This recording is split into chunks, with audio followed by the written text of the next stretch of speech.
والصلاة والسلام على رسولنا محمد وعلى آله وصحبه وسلم. Assalamu alaikum wa rahmatullahi wa barakatuh. I welcome everyone again. We gave a long break last week, I guess last time I should say 2 weeks ago. We were not able to find someone to give a presentation.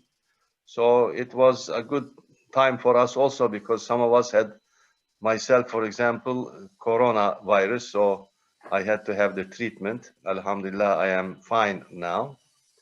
So today our presenter is Professor Mustafa Tuna.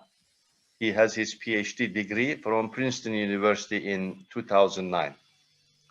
And at the moment, he is an associate professor of Russian and Central Eurasian history and culture in the departments of Slavic and Eurasian studies and history at Duke University, North Carolina.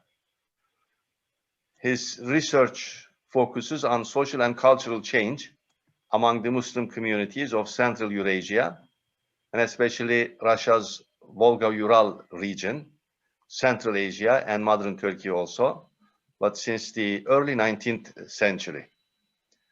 He is particularly interested in identifying the often intertwined roles of Islam, social networks, state or elite interventions, infrastructural changes, and the globalization of European modernity in transforming Muslim communities. And of course, as part of the Nursi Society, he is also working on the ideas of Nursi, and his studies today he will present us in relation to his works, his major magnum opus as named Risale-i Nur collections. His publications also include books besides articles in academic journals. Some of his books I will mention. One is Imperial Russia's Muslims, Islam Empire and European Modernity. This covers the times between 1788 until 1917, published by Cambridge University Press, just in case if you are interested to read. And at the moment, he is working on some books also. One is Said Nursi's Path of Light, Faith, Practice, and Spirituality in the Works of a 20th Century Scholar of Islam, which aims to establish the relevance of teachings of Nursi in negotiating the changing modern world's challenges for Islam and Muslims. And again, another one that is, hopefully this book will be published soon. And another one, he is working with another scholar whose name is Erol Tahtakıran. Again, this will be published inshallah soon. This is Glossary of Islamic Terms in the Light of the Risale-i Nur. So these will be inshallah a great help for us also to utilize in our understanding of the Nur collections. He is working also, this is very interesting, on a translation of Nursi's Mathnawi and Nuri from Arabic, or from the Arabic original. There is, I think, 1 or 2 translations as far as I know into English, but they mainly utilize the Turkish translation. But he is working on the original Arabic into English. And he's also maintaining a weekly podcast on the Risale-i Nur.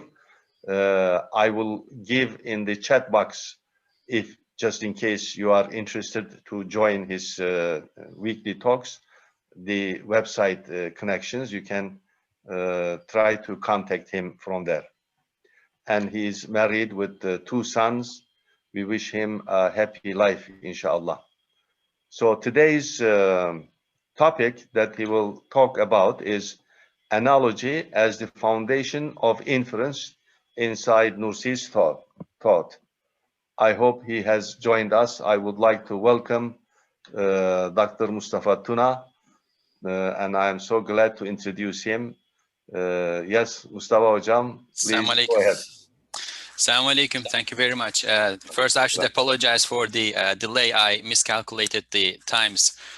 We had 7 hours in between, and then when time changed, I didn't take that into consideration. But Alhamdulillah, my brother Hakan called me and said, we are waiting for you. So inshallah, I'll go on to the presentation I had prepared and share it with everybody so that we can start from there. I'm turning that on. 1 second.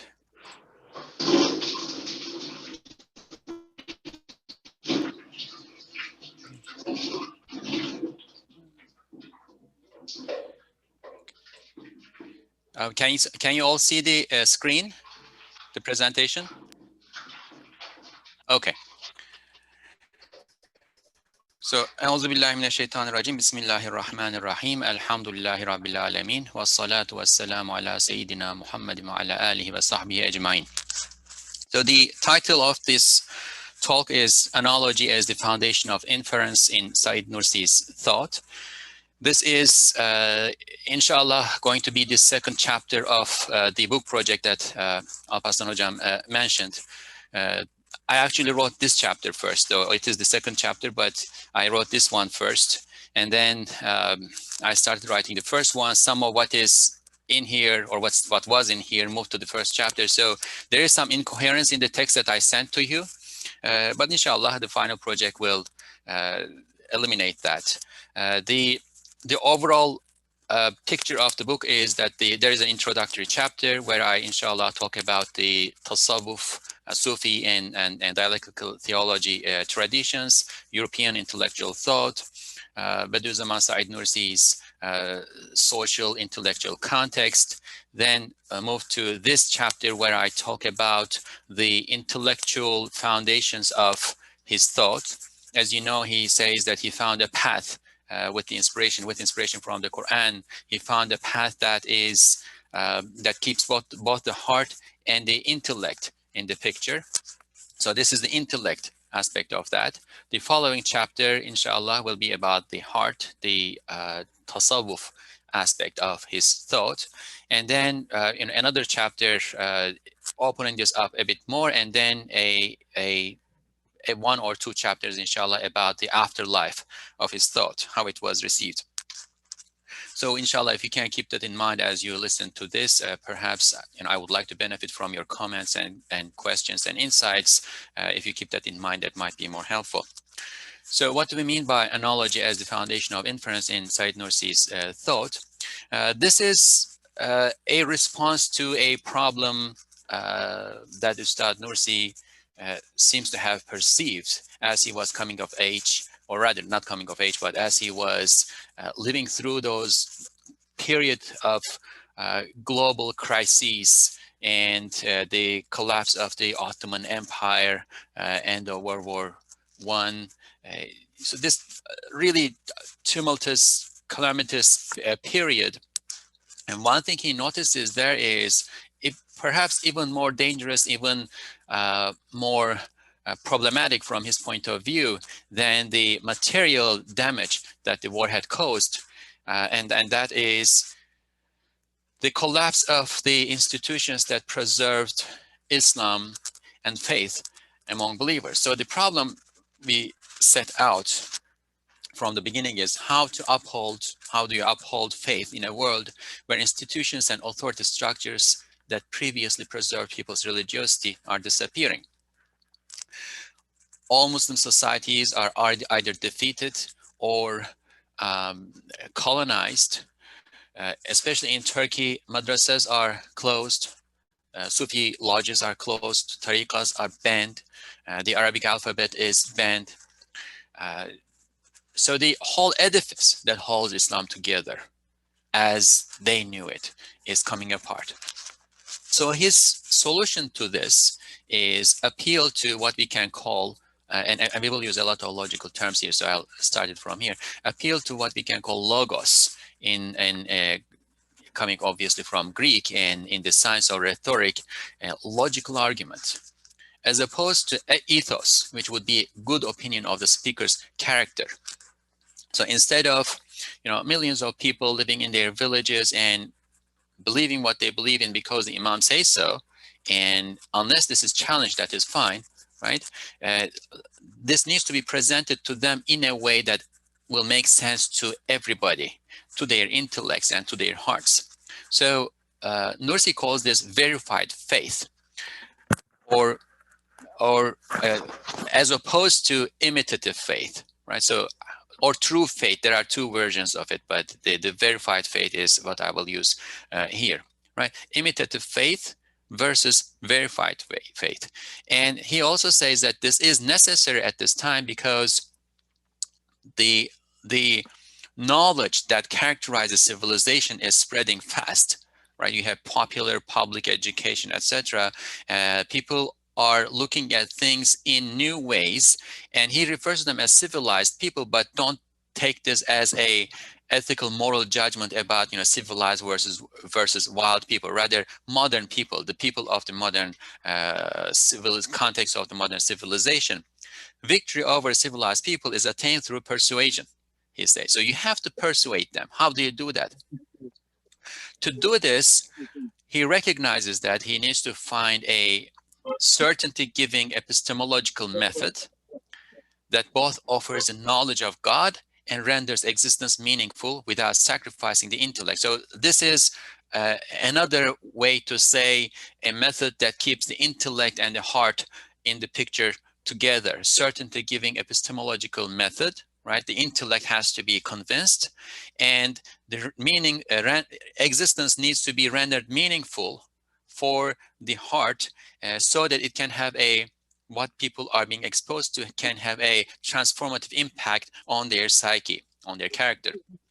So because of the way Nursi produced his works, some of them are notes to self, and then later on those notes to self are translated into didactic treatises, teachings, in which his interlocutors his audience are mostly uninitiated peasants, small townspeople, etc. He does not talk about method in detail. There are some of his works that we can consider to be introduction to this, 2 books on logic, his Muhakemat, another earlier work, etc. But nowhere does he lay out, let's say, a chapter saying this is my usul. There are pieces that we can find here and there, and I thought this piece that I'm going to read to you now is probably the one of the at least most relevant sections, and it comes in the form of a question and answer. They ask him, you are employing analogical reasoning. The Turkish word is qiyās tamthīlī, which is qiyās tamthīlī in Arabic, frequently in the words, that is the Risale-i Nur. But analogical reasoning does not express certainty in the science of logic. So this needs to appeal to intellect, right? To appeal to intellect, you need certainty. But analogical reasoning, the method that he says he is using, does not express certainty in the science of logic. Questions that concern certainty require logical demonstration. According to the scholars of legal theory, that's usul al-fiqh, analogical reasoning is used in matters of inquiry for which the prevailing presumptive zonni reasoning is sufficient. Moreover, you are narrating analogies in the form of some stories. Story would be imaginary, not true, it contradicts the facts. So this is a valid question, a valid challenge, and he responds, indeed, it is said in the science of logic that analogical reasoning does not express certainty. However, there is a type of analogical reasoning that is much stronger than the certainty-giving demonstration of logic, and that yields more certainty than the first mood of the first figure of logic. Now, this is an interesting statement. When I first started this, I knew nothing of logic. I had to teach myself logic, and I was, calling friends, colleagues, people that I, learned the name of, and asking them, "What is this? What do you understand from this sentence?" And I was not able to find one person who could tell me, straightforward and clearly, this is what it is, because on the face of it, it does not make sense. There is a type of analogical reasoning that is much stronger than the certainty-giving demonstration. Right? Burhan qati. The burhan is when you have an argument that is formally valid and at the same time accurate, right? That's the strongest proof that you can have for something of logic, and that yields more certainty than the first mode or the first figure of logic, and that is about syllogisms. I'm going to talk about it in a bit more detail in a little bit, right? Aristotle came up with this formulation of how to argue for truth values, and there are over 60 formulas in which you can argue something. And the first mode or the first figure of logic is the top one, the one that gives most certainty. From the point of view of logicians, that you can't have more certainty than that. So how does that work? That type is this. Then he moves on and says, it shows the tip of a universal reality by means of a particular analogy and builds judgment on that reality. It shows the law governing that reality in a specific matter, so that the tremendous reality is known and particular matters are referred to it. For instance, with the analogy, and the word here is tamthīl, that while the sun is a single entity, it is present by all shiny objects by means of luminosity. The law governing a reality is shown, which is that light or luminous things cannot be contained, kayıt olamaz in Turkish. Far and near become one, few and many become the same, space cannot apprehend it. This is from the word. So, qiyās tamthīlī seems to be his method, right? And he is suggesting that it is logically so powerful, so strong, that it is stronger than that top syllogism that Aristotle had figured out. Now, where does this fit in the Islamic tradition? Because he is not saying, I invented this. He is saying, let me go back there. He is saying there is a type of analogical reasoning. So he's not inventing this. It is there. But where is it? What is it? So I figured out that I need to go and research the literature about this, the words qiyās and tamthīl. And qiyās, as those who speak Arabic here or who have studied Islamic sciences will obviously know, is used to render that word that is rendered as syllogism in English. That thing that Aristotle developed in his prior analytics. And more specifically, it refers to a kind of syllogism in which you infer knowledge about particulars from universals. And this is what I mean by that. If you look at this, all men are mortal. Socrates is a man, therefore Socrates is mortal. All men is a universal statement, right? Socrates is one person. Singulars are considered universal, but it is particular because it is universal. Therefore, Socrates is mortal. This is qiyās, as it is most commonly known. However, the word qiyās existed before Aristotle was translated, and literally it means to measure something with another thing. So I have a ruler in my hand and I measure something with my ruler, for instance. So that's one place where we find qiyās, and it seems to work because Ustad Nursi is referring to the first mood of the first figure. That is this. The first statement, we call this the premise, right? The first proposition is universal and positive. The second one is particular and positive, and the third one, etc. So this is the first mood of the first figure. This, and Bediuzzaman is saying what he is using is stronger than this. So we'll try to figure out how that is. Tamthīl, first used in linguistics. Muslim linguists use this term, and it refers to metaphor, comparison, allegory. It corresponds to Aristotle's argument from example, from like to like, when both come under the same genus, but one of them is better known than the other. This will become very important in my third chapter, hopefully, not as important in this second chapter, but still we will refer to it. Now, the syllogism, right, qiyās, acquires usage in Islamic jurisprudence. And when we refer to qiyās, we usually refer to the use of this formulation in deducing rulings in Islamic jurisprudence. But this is a later addition to the literature. At the beginning, a similar logic, a similar inference line of thinking was used, but it was not called qiyās. It was rather illah, right?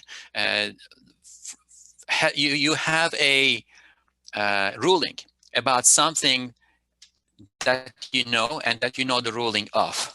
And then there comes another thing that you don't know the ruling of. And you figure out that this thing, the second thing, is similar to the first thing, and therefore you apply the ruling of the first thing to the second thing. So from the determining cause is why is the ruling for the first thing is what it is. So why is it halal? Why is it haram? Why is it makruh? What is the determining cause? We call it illah. The determining cause of the ruling, hukm, of a known precedent asl to the ruling of an unknown case. We call that far. The example would be the determining cause of the prohibition of grape wine is intoxication. Date wine is like grape wine in causing intoxication and therefore prohibited for possessing the determining cause of intoxication. Now, the problem that scholars find at this time about this is, how do we establish the comparison analogy? How do we establish that date wine is similar to grape wine, but not, I don't know, grape juice? How do you establish that? There certainly are ways to establish that. You look at one, it's intoxicating, the other one is intoxicating too, but why are we looking at intoxication as the point of similarity and not something else? In this particular case, it is easier because there's also scripture, there is also prophetic traditions that say that all intoxicants are haram, etc. But there are other cases and many other cases where the point of comparison would not be that clear. And also, when we look at the grape wine and say intoxicating and date wine intoxicating without that prophetic tradition being stated in the scripture, right? When we look at the two, what we are doing is, this date wine is intoxicating, that date wine is intoxicating. This is called inductive reasoning. We are looking at particular cases and deducing a conclusion from particular cases. And it does not give certainty in the science of logic. So that's a bit problematic. Scholars had problems with it, but said that it is acceptable because in jurisprudence, there is room for presumptive, dhanni reasoning. You don't have to have 100% certainty, right? The prevailing presumptive opinion is sufficient in jurisprudence. Now, when we go to kalam, dialectical theology, the word qiyās tamthīlī is used there, but again, a more, a later usage. An earlier version of this qiyās tamthīlī, what we are thinking of as qiyās tamthīlī now, or similar to qiyās tamthīlī, was dalala al-shahid al-ghayib, the indication of that which is observed to the unseen, or analogy from known to unknown. And this is what we do when we talk about and think about what we call signs of creation. We see what is in the creation, that is the observed, right? And then from that we infer knowledge, insights about what is not known, about God, about the hereafter, about angels, all sorts of unknown things. Now the question again was, how do we know that what is unknown is analogous to what is known, right? Presumptive reasoning is not acceptable in matters of faith. Certainty is needed. The earlier dialectical theologians like Imam Ash'ari solved this problem by saying the target of analogy, that is the known, right? We are from going from what is known to what is unknown. Sorry, the target of analogy, what is unknown, right? The unseen is not that which is unseen, i.e. we are not talking about, let's say, if the question is hellfire. What is hellfire? What is the quiddity nature of hellfire, right? If that is what we are talking about. The target of analogy is not that which is unseen, but the meaning of that which is unseen. What does hellfire mean? The meaning is grasped here in the world of the seen. The meaning is grasped through experience in the sensory realm, that's induction, then extended to the unseen target. example, the meaning of burning is grasped in the sensory realm, then extended to what is mentioned as fire in the scripture. Hellfire does not have to be all analogous to worldly fire, but because we have this meaning, right, we know that it has the quality of burning. Now, this was fine for most people, for most scholars, but it came under criticism from the Mu'tazilas, and starting especially with Imam al-Juwayni, Imam al-Haramain al-Juwayni died in 1085, it was criticized and challenged more forcefully and almost rejected from the tradition of theology, dialectical theology. And he says, no, this is not sufficient. Matters of the unknown, especially in relation to God, cannot be known through, can be known through negation only. So what we are doing is positive inference. We have something, it has a quality. We are saying that this quality exists there too, right? And Imam Juwayni says you cannot do it. You can only do inference about God through negation, right? God, and this uses pure logic, basically, right? There cannot be more than one gods, deities, right? So this is negation. The Sufa Salbi in the tradition. So the theologians rejected this. And if you come to Sufis, the Tasawwuf tradition, especially Ibn Arabi is an important figure here, and they say the intellect can know God through negation only, and that is not knowledge. So what you get to know is what God is not. You are not acquiring knowledge of God, ma'rifatullah, right? True knowledge, they say, is attained through experience as an outcome of spiritual practices only. And this continues. This settles in the tradition, especially with the writing of Imam Fakhruddin al-Razi's Al-Muhassal, which becomes the primary text for Ash'ari theology in the madrasas, and Salahuddin Masood Taftazani's Sharh al-Aqaid al-Nasafiyya, which becomes the primary text for theology in my problem here is the Quran repeatedly urges believers to reflect upon the creation as signs of the Creator. But while searching for methodological purity, the theologians corner themselves into a niche where all but a few methods of inference by which to obtain knowledge of God are eliminated. So this is a problem. I would say it narrows the theological tradition quite a bit, right?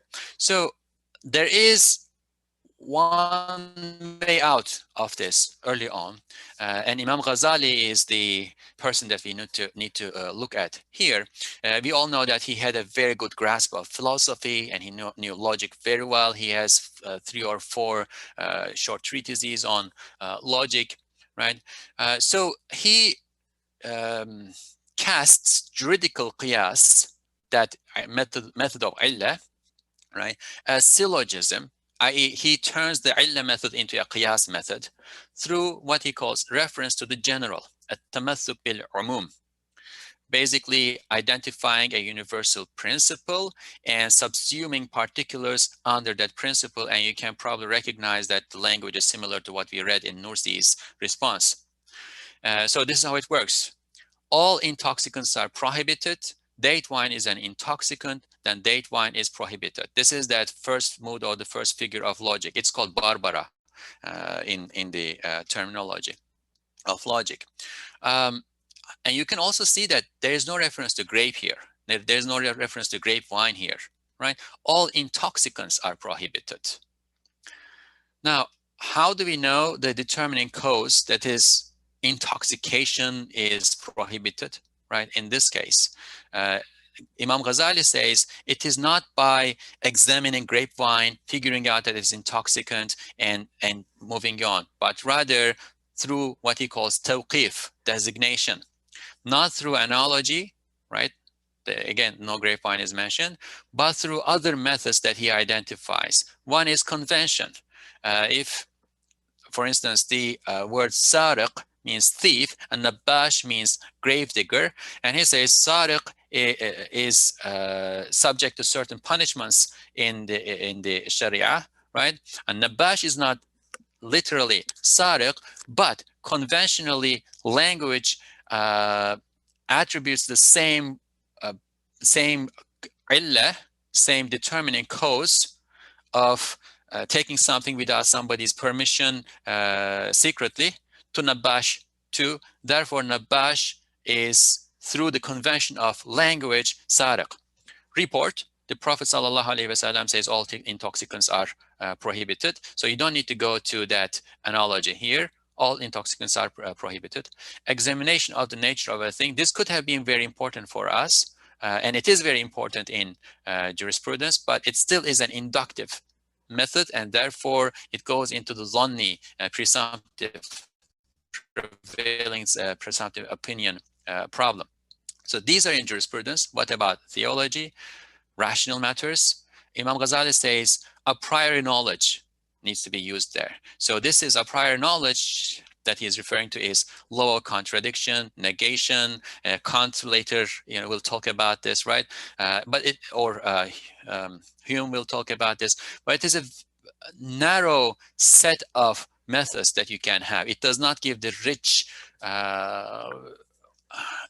It does not expose you to the rich world of looking at the science of creation for logical, rational argumentation. So no direct implication for science of creation, i.e. inference from the creation to the creator, left ambivalent. And Imam Ghazali talks about science of creation in detail. He has at least 3 works, lengthy works, in which he talks about science of creation, but he does that in the domain of Sufi contemplation. He does not do that in the discipline of theology. He does not, my sense is that he does not pay attention to kalam, theology, beyond rejection of, the misguided views of philosophy, etc. With jurisprudence, he deals for the sake of jurisprudence. With tasawwuf, he deals with the sake of, tasawwuf. Kalam is somewhat secondary in his thought. Okay, so the science of creation left ambivalent in the theological tradition. Knowledge about God is confined to pure rational argumentation as negation, which gives us what is known in theological discipline as negative or negative rather attributes: oneness, pre-existence, everlastingness, etc. And inference from a priori principles, positive attributes, life, knowledge, willpower. So limited. So what happens is it is okay to talk about science of creation, to articulate subjective experiential knowledge in Sufism, but not for theological inference. So there we enter Bediuzzaman. I have 15 minutes or so, right? I'm trying to keep in touch. Yes. Please go ahead. Okay, inshallah. So my conclusion, and this is a hypothesis, it's open to questioning, and together perhaps we can find a better explanation. But my conclusion is that when Nursi says there is a kind of analogical reasoning, qiyās tamthīlī, he is talking about this reference to general, at-tamthīl bil-umum, as applied to theological contemplation. The work where Imam Ghazali talks about it, Asas al-Qiyās, there's only one manuscript in Istanbul. It was probably not known widely. I don't think that Nursi read it. But Imam Ghazali talks about the same notion, same issue in other places, such as his main jurisprudential book, Mustafa. So Nursi must have seen this there. I wish I could, trace which books he had read and figure out, etc. I don't have the opportunity to do that. But the question still is, what is the method of tawqif, designation, if we use reference to the general for theological contemplation? How do we know the effective cause? Right? And that takes us from the domain of formal logic to what we call material logic. We are not thinking about concepts only, but the correspondence of those concepts to ontological reality. We cannot, at least as far as I have been able to figure out, we cannot resolve this problem without reference to ontology. Nursi says that the entire created realm is a composite entity in which everything is connected to one another and governed by a universal order that is spread through the entirety, kull, of that entity. So this entire creation, the Milky Way, world, paradise, hell, everything involved. There is a nizam, a universal order that governs everything. Thus, every whole in the cosmos, or every species, let's say all planets, right, becomes a part within that composite entity, which we might think of as the highest genus, and every law that is in effect in the creation issues from that universal orders. And these laws issue from divine names and attributes. So this is Nursi's conception of ontological reality, wujud, right, in Arabic. The interesting thing is, so that is the entire created realm, right? The human eye is like a map or index of that entire cosmos. The universal order is manifest in each human being, in each human eye. Ana is the word in Turkish and Arabic. Therefore, it contains in it signifiers and samples that correspond to the laws in the creation. So those laws that are inscribed in that entire creation are also inscribed on each human eye, on each human, on the existence of each human being, which in turn are manifestations of divine names, attributes, and conducts. The human eye, therefore, is a priori equipped with the knowledge it needs to move from observation of the creation to the creator. Nursi's conception of a priori knowledge is much broader than the philosophical conception of a priori knowledge, which is limited to what pure intellect can give to you. Law of contradiction, negations, like you cannot have a squared circle, for instance. Right? You don't need observation for this. You can know it with pure intellect. But Nursi's conception of a prior knowledge is we come to this world pre-equipped with faculties, abilities to recognize all the laws that govern the entire cosmos. Through the binoculars of this human eye-ness, one sees what the cosmos is and what function it fulfills, and once information from the outside world reaches oneself, one sees an affirmer in the human eye. This is again another quote. So what is happening is that we were talking about the method of tawqif, right? When we see that universal rule, universal law, right, we are not inferring to it. We already have it, we remember it, and we say, oh, it is here, we are affirming it. And elsewhere, while talking about what the Risale-i Nur does, he says the words, that is the Risale-i Nur, that have been written are not conceptualization, but affirmation. Not submission, but certain faith. Not knowledge, but witnessing and observation. Not imitation, but verification. Not taking sides, but full conviction. Not spiritual search, but truth itself. Not a truth claim, but a demonstration for the truth claim.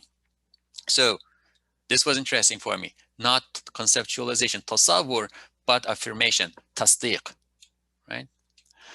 So with all this put together, we can probably say that qiyās tamthīlī, analogical reasoning, I translate as analogical reasoning, but it could be analogical syllogism as well, but this made more sense in translation, is deductive syllogism in the sense that the major premise, the first statement, proposition there, contains the knowledge of a universal law.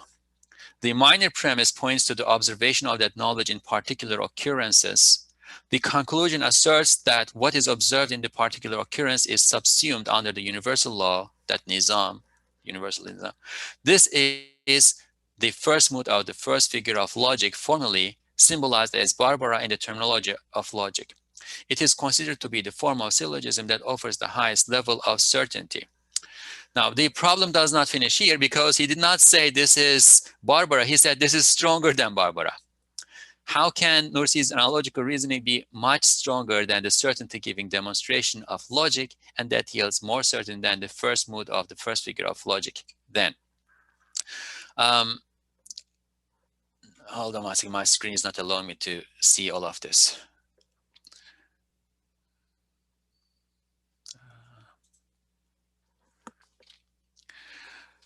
So this is what we can say.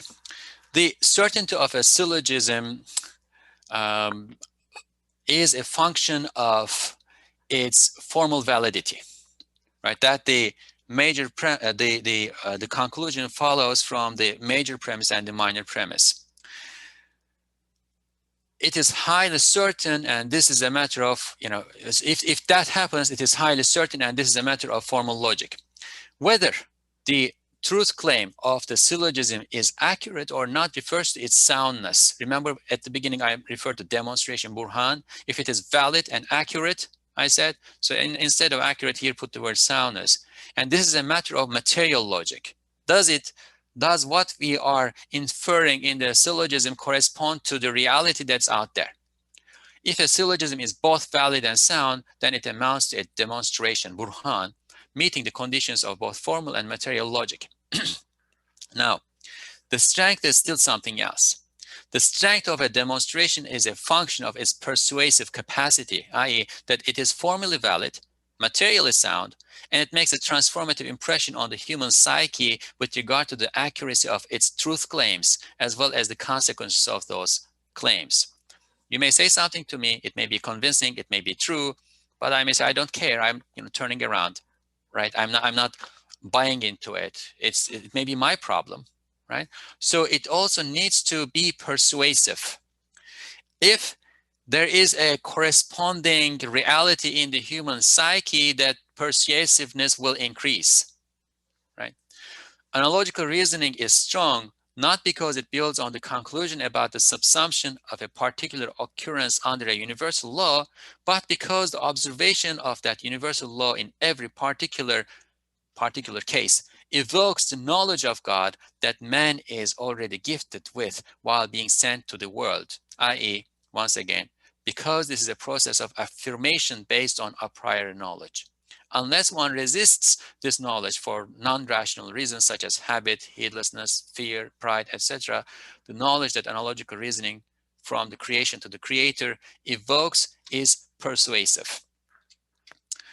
Ultimately, the strength of analogical reasoning is in showing the universal laws, which are manifestations of divine names, attributes, and conducts, directly in all particulars.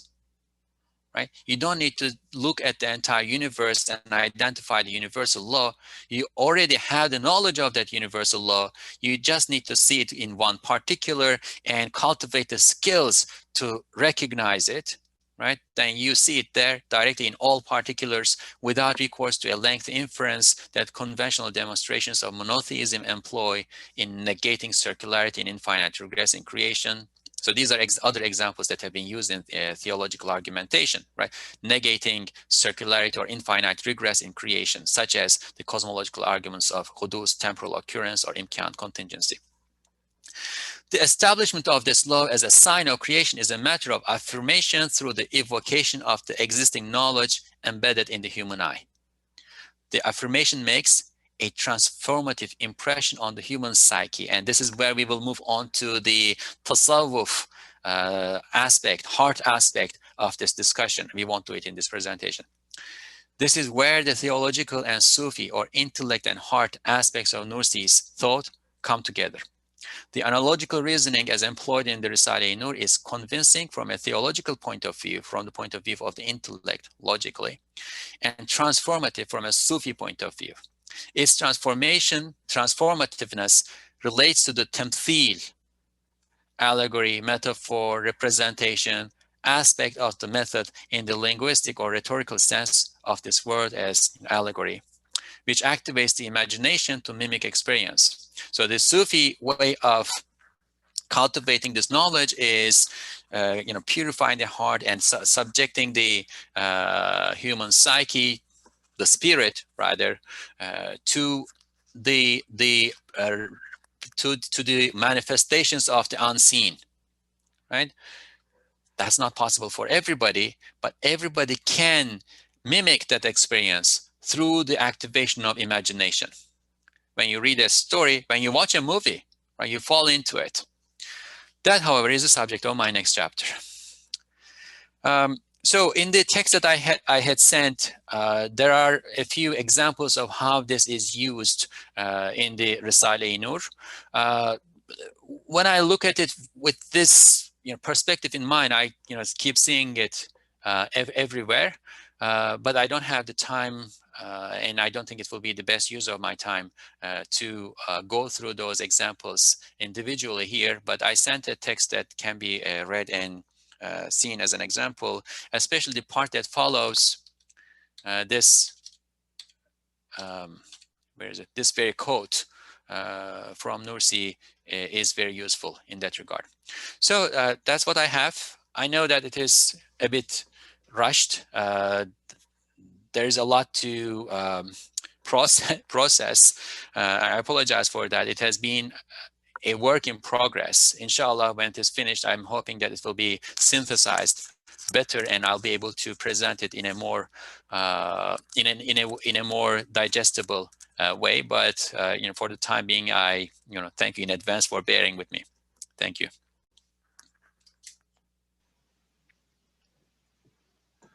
We thank you very much. This was a very good discussion, in fact, and it's very important because this is the main approach and the method of Nursi that is utilized in the Rasail, which is quite common actually in the later Islamic thought.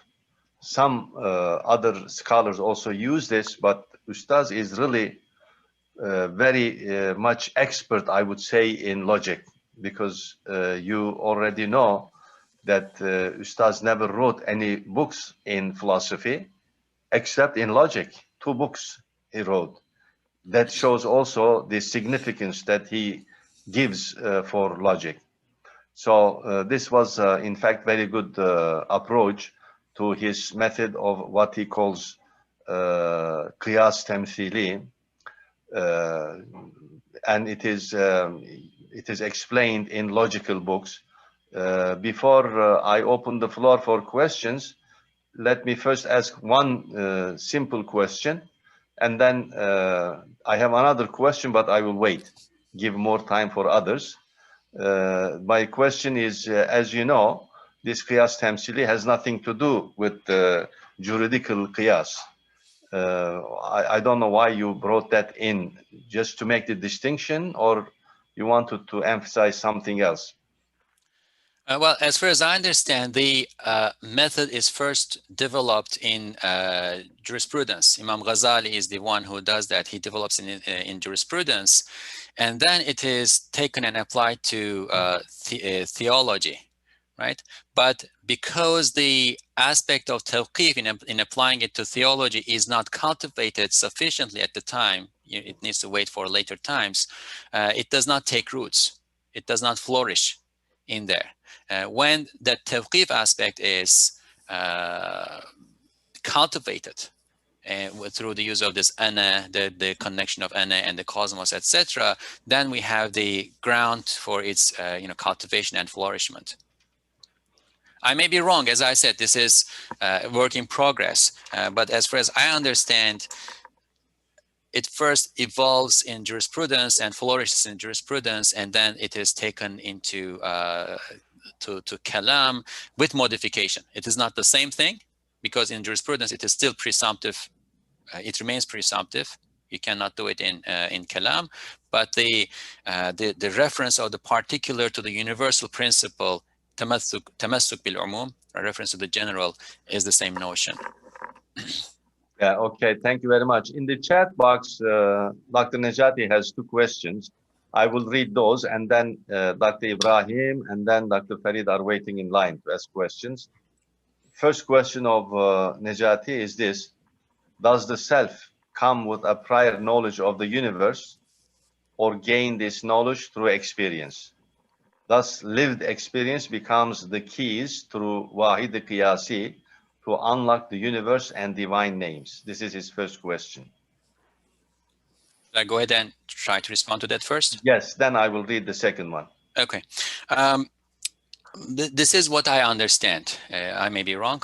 This is what I understand. When we say knowledge, right, we are not referring to knowledge of particulars. We are referring to knowledge of universals.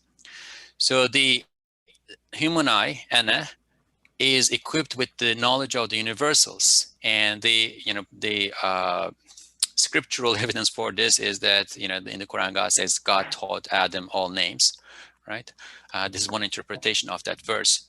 It comes with the knowledge of these universals, and the universals are, and this is what's mentioned in Plato, Aristotle, right? What you grasp about a concept or about, let's say, a law, a principle. When I say, let's try to make this more clear. If I say table, right, there are probably thousands of different types of tables and millions, billions of different individual tables. Some have 3 legs, some have 2 legs, some have 4 legs, some is brown, some is blue, etc. If I were to strip every one of those attributes, properties from a particular table, right? Take the brownness out. Is it still table? Yes. Take the 4 legs out. Is it still table? Yes. Whatever is left behind in the end, that is stripped of all of these material manifestations and properties, right? That is the universal of that table. That's the concept of that table, and we can apply this to principles. So the principle of luminosity there, for instance, it has a particular manifestation in the luminosity of the sun, right? But if you took the sun out of the universe, luminosity would not disappear. So my understanding is that the ana comes to this world equipped with the knowledge of the universals in potential form. It needs to be activated. If it is not activated, through the poverty of experience, then it will not have access to all of that universal knowledge. It will have to be reminded, right? But what matters is that the process of recognizing it is not inductive, i.e., you are not looking at individuals and finding the commonality in the individuals and inferring the principle. The process is a priori in the sense that you already have it and you are remembering it. It is given. Yeah, thank you. Then, the second question, you don't have to answer if you don't want to, Okay. because it requires your knowledge of phenomenology. He says, how can you relate this to phenomenology, the Husserlian phenomenology especially? If you want to make any comments, you are welcome. Okay, we also had a presentation here by Dr. Aydin here about phenomenology, right? Yeah. I still need to think more about that. The initial thought that I have is phenomenology is not about reality. It is not an effort to have certain knowledge of reality, right? It accepts defeat from the get-go. It says all we can know is what is impressed in our minds, and perhaps everything is in our minds. But let's deal with this, right? This is a claim to a claim to certain knowledge about external reality. So I think there's a difference there, but again, as you said, that it might be the subject of a different discussion.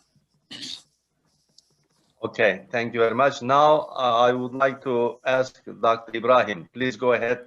You can ask your question. Yes, thank you very much, Mustafa. It was a very good presentation. I hope you will develop it a full chapter. But as you follow the chain or the link of the argument or the qiyās in the Islamic history of learning, from Mu'tazila to Al-Juwayni to Ghazali's master, then to Al-Ghazali, etc. What is the place of Nursi in this chain of especially I wonder how you place, how you explain Nursi's statement, as he says, he considers Ghazali one of his spiritual masters. What does this mean? There is no study what does Ustad means on this matter. It is you know, it is. I wonder the nature of this this statement and other things. I think you presented Ghazali very well, but I think the concept of mukashafa is missing. It is also it is one of the, in the second, when he went for exile to Damascus and to Jerusalem, to Quds Sharif, he just developed the concept of mukashafa, not in his earlier times. This is why what makes Ghazali al-Ghazali, what makes his method different from the philosophical or theological method, because he coined a new concept, a valid concept, and he defends this in the books in Ihya and later books. What would you like to say about this? Because it is also a matter of certainty, just, you know, to lift the curtain on the face of the reality, to see the real reality. Thank you. Thank you. Very good questions.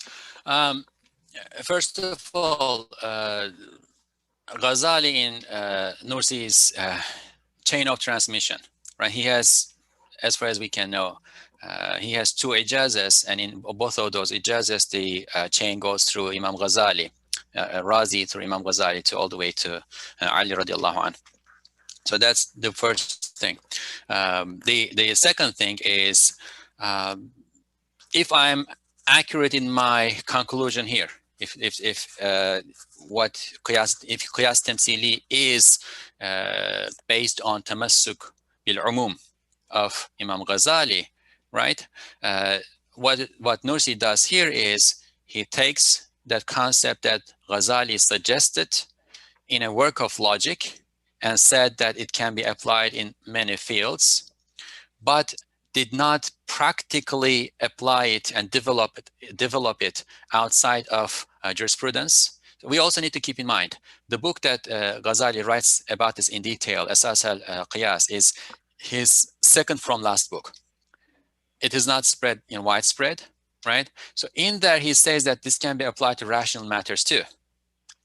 And rational matters would be, you know, the kalam. But he writes this right before he dies. Earlier, he wrote Mustafa, and Mustafa, he talks about it in detail, but that's a book of jurisprudence.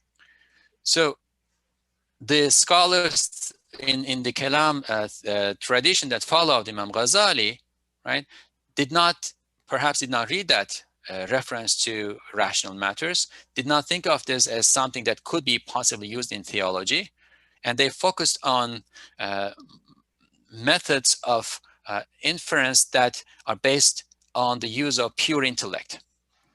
Right? So that side of tamassuk bil umum, the possibility of tamassuk bil umum, reference to the general, was not cultivated much. As Pastan Hojam mentioned, in the late 19th, early 20th centuries, there is a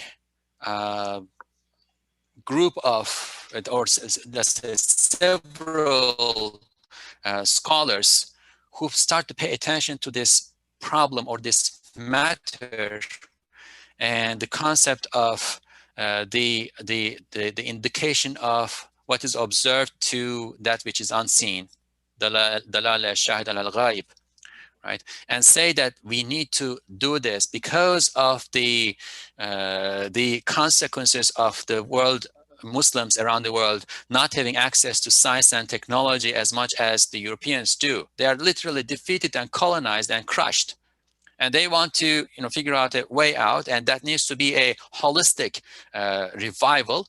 And they say that this holistic revival will include, or should include, our utilization of the creation as a way of a material, an instrument to develop proofs for God, or to improve our understanding of God's existence.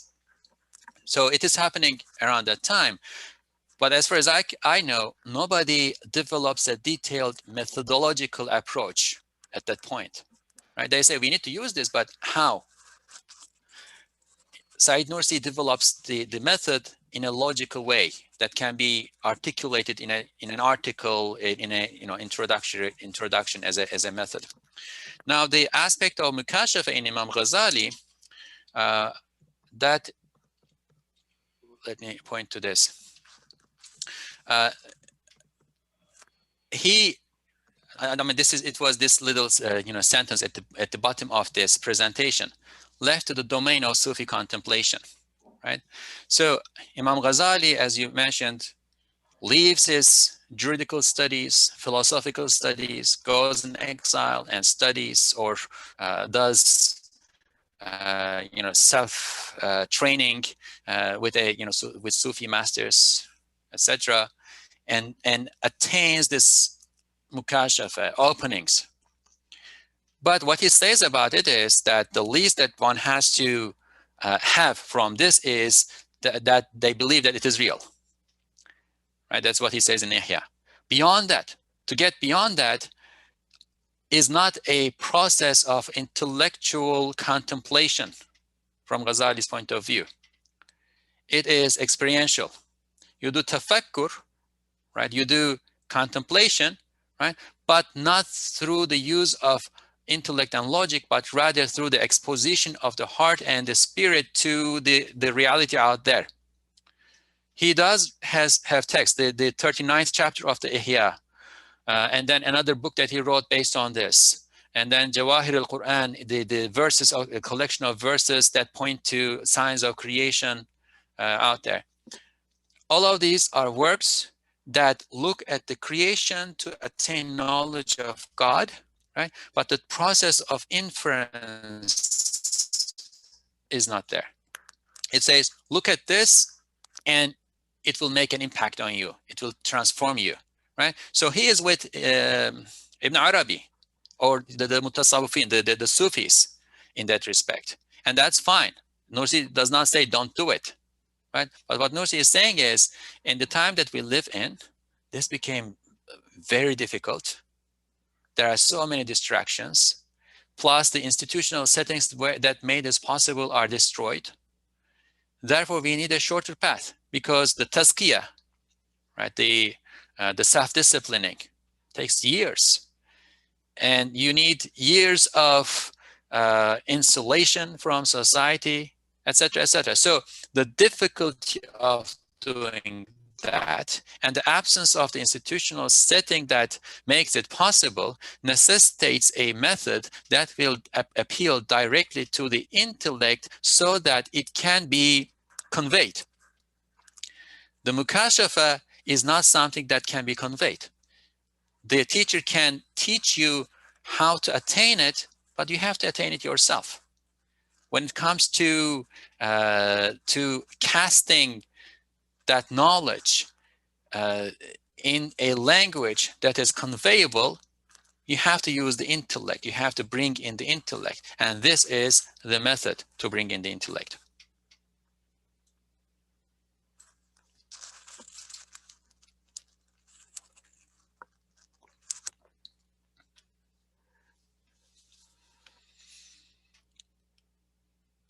Alparslan Hocam, do we have other questions or comments? Alparslan Hocam here or? Okay, I think he's disconnected, but we can still continue with the comments and questions. Thank you very much, Dr. Tuna. I think we have question by Dr. Alatas and also Abdul Majid Khan. We can start with Dr. Alatas, please. Thank you. Assalamu alaikum. Yes, thank you very much, Dr. Tuna. Your presentation was very stimulating and I think very important. I have a question about his method within the Islamic tradition, within the classical tradition. And my question has has partly to do with the issue of terminology as well. From what I understand, qiyās, and this comes from my reading of Ibn Khaldun, the section on logic, where for Ibn Khaldun, qiyās is not just deductive syllogisms, but it's all the kinds of, all 5 types of argumentation, all 5 types of mantiq, burhan, jadal, khitaba, sher, and safsata. And I can understand that point, of course, because as you said, qiyās has to do with measuring something with another, and that measuring can be done via poetics and rhetoric and other means as well, not just burhan. Now, if that is the case, then qiyās tamthīlī is a particular kind of qiyās that resorts to the use of metaphor, allegory, as you said, simile, and other techniques. So it is, of course, a particular way of measuring something with another. But if that is the case, if we accept that, then are we not saying, or can we not say that Nursi's method is poetics, basically?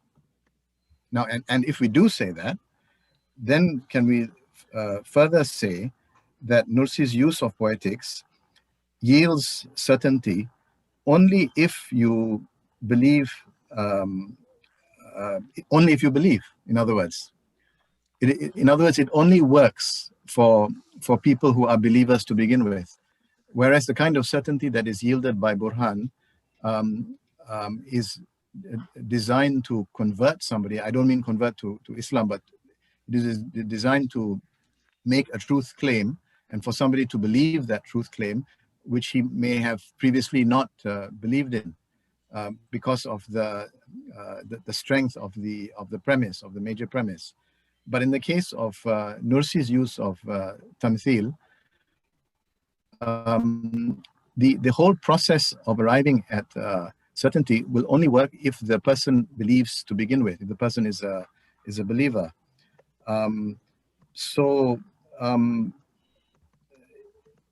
It is only in that sense that the certainty that is arrived at is as good as the certainty derived from burhan, provided that the person listening to Nursi is a believer. So, I mean, would you agree with this? And more importantly, would you say that Nursi's qiyās tamthīlī, metaphor, allegory, and so on and so forth, is actually poetics? Let me put it this way. Nursi says that he, ultimately learned his method from the Qur'an. All of this is in the Qur'an. And when Imam Ghazali talks about logic, he also talks in reference to the Qur'an, right? The things that he learned from prior analytics, he goes to the Qur'an and talks about Qissa Ibrahim and says, this is it, this is it, this is it. So it was in the Qur'an, this is just a formulation of it. And Nursi says the same thing. He learned it from the Qur'an, but this is how it has been formulated in the tradition and where it fits. And when we think in that context, the Qur'an is also poetic, but the Qur'an is not poetry, right? And the way Nursi talks about this is the poetry is about embellishing a small truth. I mean, it can be large in the scale of things, but smaller than how you want to present it. Embellishing a small truth so that you can show it big, right? But he says the Qur'an is talking about such great big truths that it does not need embellishment. You cannot embellish it further. The reality itself is perfectly embellished. Therefore, all you have to do is to talk about that reality, and then it, it comes out as poetic because it is beautiful. Reality is beautiful, right? So I would say the same thing applies to what Nursi is trying to do, that he is talking about realities that do not need embellishment. What he needs to do is to expose reality as reality is. And once it is exposed as reality, it is true and can be cast in a syllogism, in the sense of logical qiyās, right? And you are right that the word qiyās and tamthīl are in my article, they land us in a semantic maze. They are used in so many different ways, and it can include other things. So what I think he is doing here is he is combining certain syllogism with rhetorical poetry, right? But not in the sense that Aristotle uses the word poetry, but in the Quranic notion, Quranic sense of poetry, i.e. not in the sense of embellishing reality so that it looks more beautiful than it is, but rather in the sense of seeing reality as reality is, therefore seeing it in the perfection that it is in, as Imam Ghazali also said, that you cannot find anything in existence that is, and you cannot find anything in the realm of possibility that is more beautiful or better than what is in existence. So that what is being presented makes an impact both for the intellect, it is logical argumentation, right, and the heart. So it is, in a sense, the exposing the truth and beauty of reality together, if that makes sense.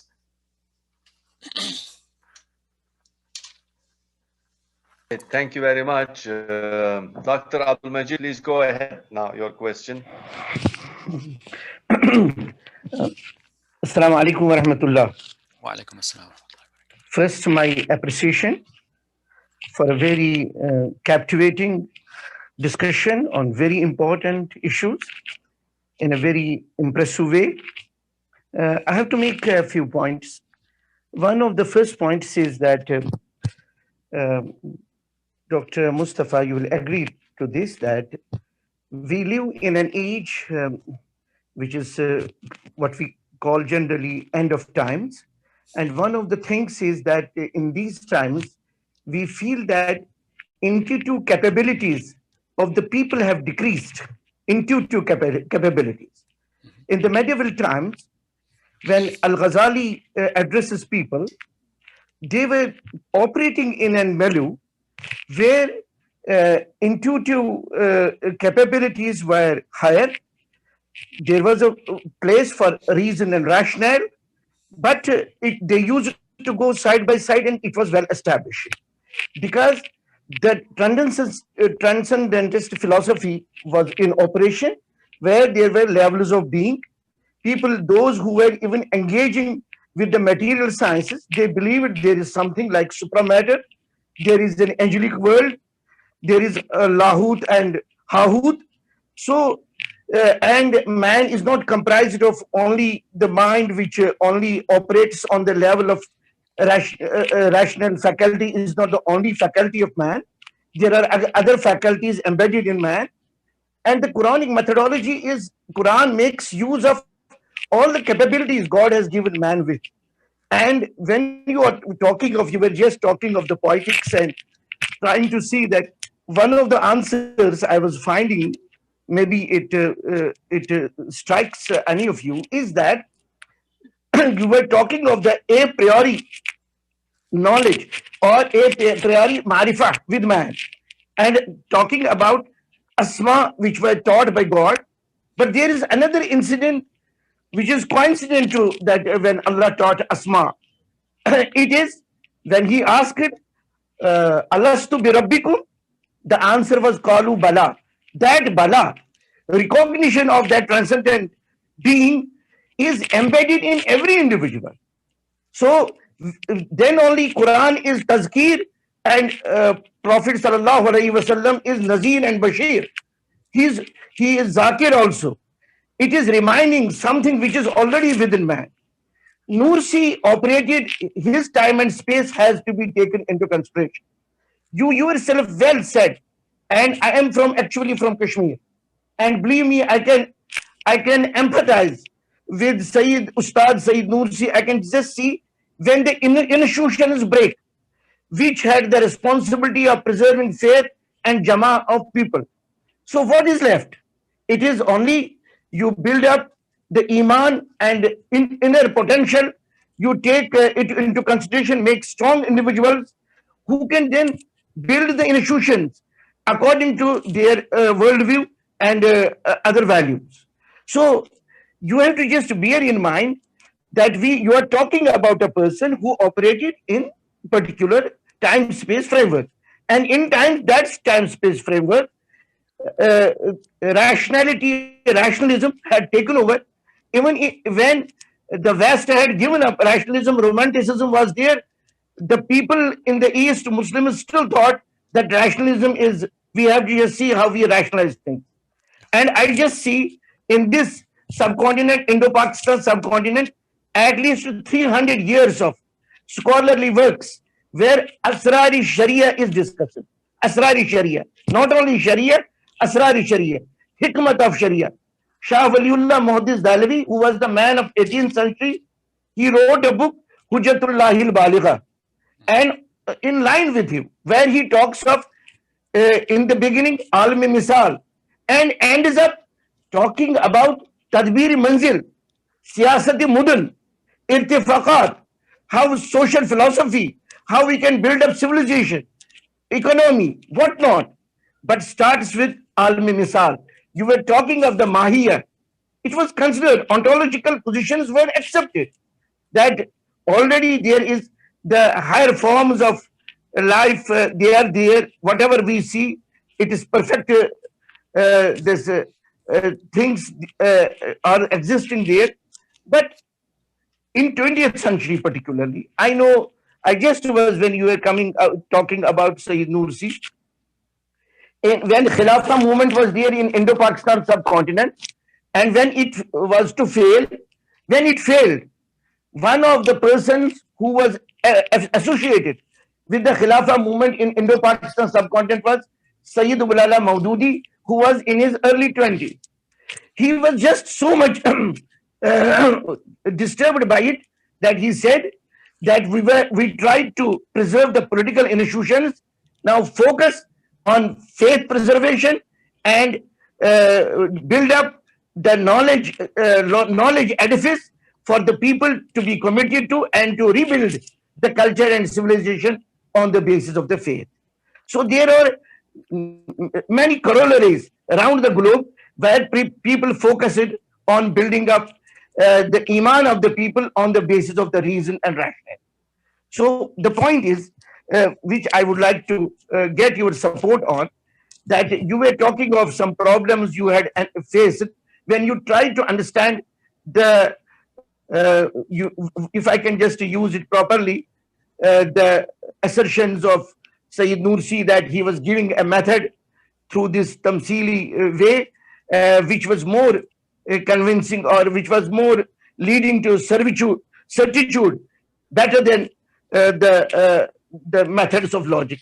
So for some of my scholars, I teach here in the Aligarh Muslim University. It's a personal request to you.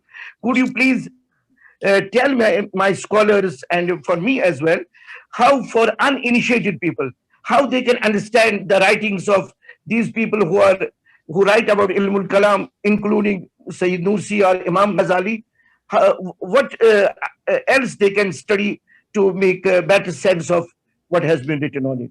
So I have only appreciation for you, and inshallah I'll be looking at your paper in detail. If you have anything to communicate, I will be doing it in future, inshallah. Thank you very much for your... Thank you very much. And I mean, Astaghfirullah, I'm not in a place to teach the scholars that are already teaching there. I should know my place. The one thing I would say is I need to talk about my second chapter to give a third chapter and first write it in order to give a more detailed response to this question. But I would say Nursi is doing it himself, and perhaps the best way to learn about it would be to learn from the example of what he has done, in the sense that he is addressing illiterate peasants in his environment, but he is using the method of allegory or metonymy or simile, whatever we are going to call it, analogy, right, to point to those universal principles in particulars that are concrete and close to their lives. So I guess that is the secret. The way when you explain a matter to a child, right, you have to find examples, you have to find references in that child's limited world, right? We recognize it when we talk with a child. We don't talk about like this level philosophy with a child. We try to relate to what exists in that child's life, right? What we also need to recognize is that as human beings, we are all limited when it comes to reality as reality is. Reality is so big that we are all limited. So the pedagogical aspect of the Risale-i Nur perhaps can be another subject of discussion, but I would say the best way to understand it is to see it in application, to see the practice of it. And I would say also, as far as I understand, you can speak Arabic, mashallah. It is better to read it from Arabic or Turkish. If you have to read in translation, better to read from Arabic. Reading from English, I've been living in English-speaking context for over 20 years now, has a lot of shortcomings, unfortunately. But Arabic is not as problematic. So I would, if you want to show this to your colleagues over there, I would show in Arabic. I would try to show in Arabic first. Okay, actually our time is over, but there are some more questions. I know I would like to give a chance to Dr. Yunus to ask his question. He usually asks very good questions. Hocam, go ahead. Okay, thank you very much. First of all, thank you, Dr. Tuna. It was a fine presentation. I learned a lot. You put things into perspective. I think one thing I want to ask is when we look at tamthīl, Said Nursi, as reason he gives, I think, to make things accessible, and he calls it the Quranic method. You mentioned this, but you didn't quite emphasize.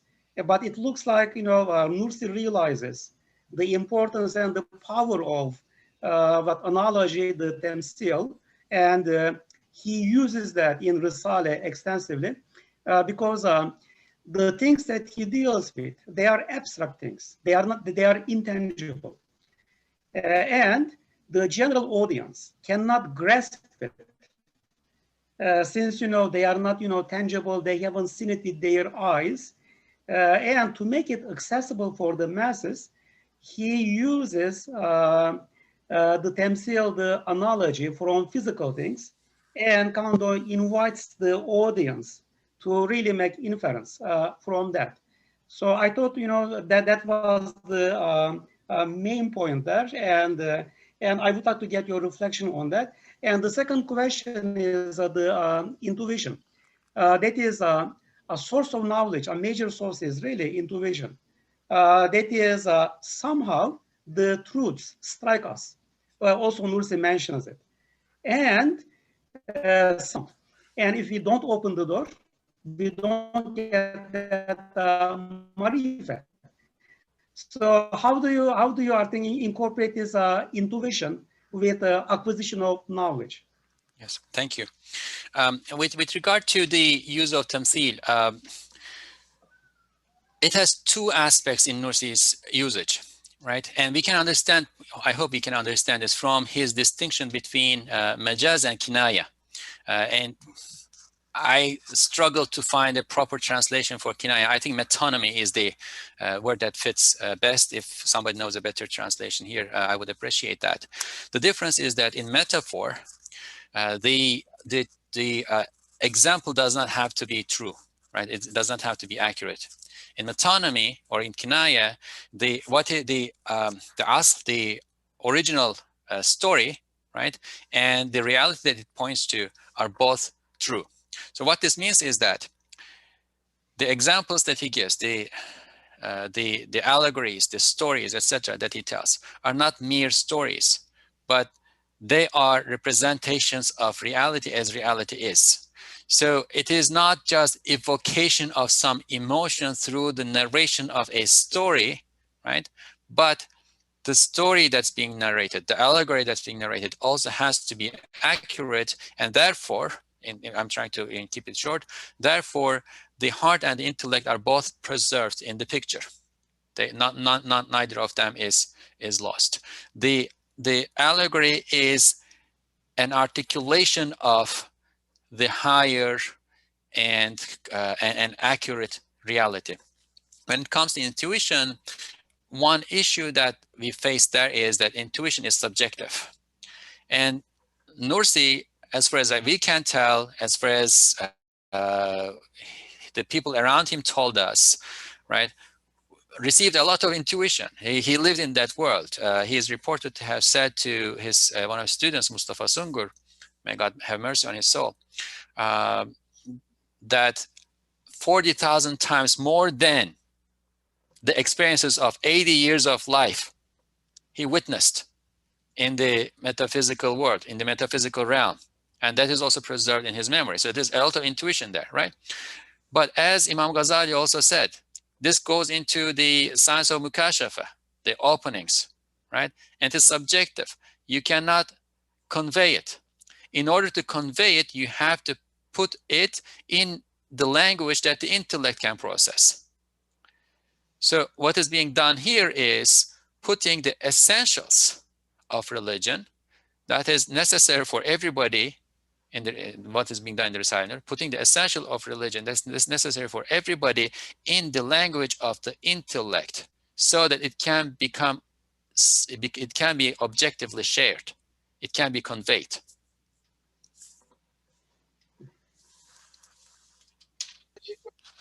Thank you very much. There is another question in the chat box. I would like to read Sister Nadine's question. As you spoke of the universal knowledge held within ana or I-ness, it brought to mind an analogy on the nature of knowledge found within the building blocks of our physical selves, our individual cells.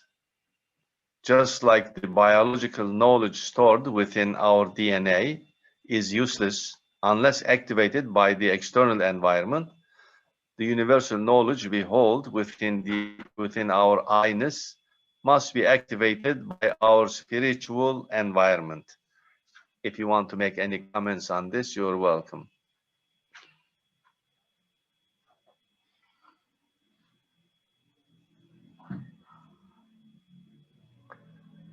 Yes, your microphone is off. Can you turn it on?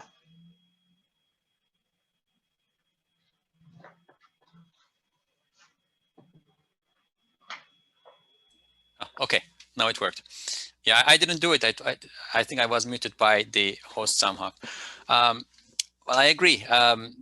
The only perhaps addition I would make to it is that every individual, every human being that is sent to this world are given the opportunities to activate that knowledge, and we are accountable for what we are given the opportunity for, right? So sometimes those cells are never put in a situation where they have the knowledge, that they have that capacity, but it is never activated because it is not needed. So whatever is needed, we are given the opportunity to activate. And the realm itself, the world itself, is that opportunity. The science of creation is that opportunity, according to what Nursi is teaching us.